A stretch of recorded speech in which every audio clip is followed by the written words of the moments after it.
আমরা হচ্ছে যে টমেটো গাছটি লাগাইছিলাম এখানে দেখতে পাচ্ছেন টমেটো চলে আসছে, প্রচুর টমেটো ধরছে এগুলোতে, মাথায় প্রচুর টমেটো, প্রত্যেকটা গাছেই অনেক টমেটো আসছে।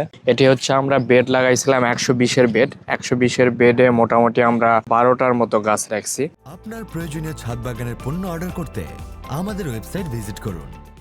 তো এই জায়গাতে আমাদের প্রচুর গাছ ছিল শুরুতে, যদি আপনারা ভিডিওগুলো দেখে থাকেন দেখবেন এখানে প্রচুর গাছ ছিল। তো গাছগুলো আস্তে আস্তে যেগুলো ভালো না এগুলো উঠে ফেলছি, আর যেগুলো ভালো ছিল এগুলো আমরা হচ্ছে রেখে দিয়েছি। আসলে বেশি গাছ রাখলে ফলন তেমন হয় না। একটা এরকম 120-এর বেটে আপনার সর্বোচ্চ 10-12টায় রাখতে পারেন, এর বেশি রাখা ঠিক না। যদি পারেন আরো কমায় দিবেন তাহলে আরো ভালো থাকবে। যদি আপনার পর্যাপ্ত জায়গা থাকে বিভিন্ন জায়গা লাগানোর, তো এটা আরো কমিয়ে ফেলতে হবে, কমিয়ে ফেলে আপনার হচ্ছে এই গাছগুলো লাগাইতে হবে।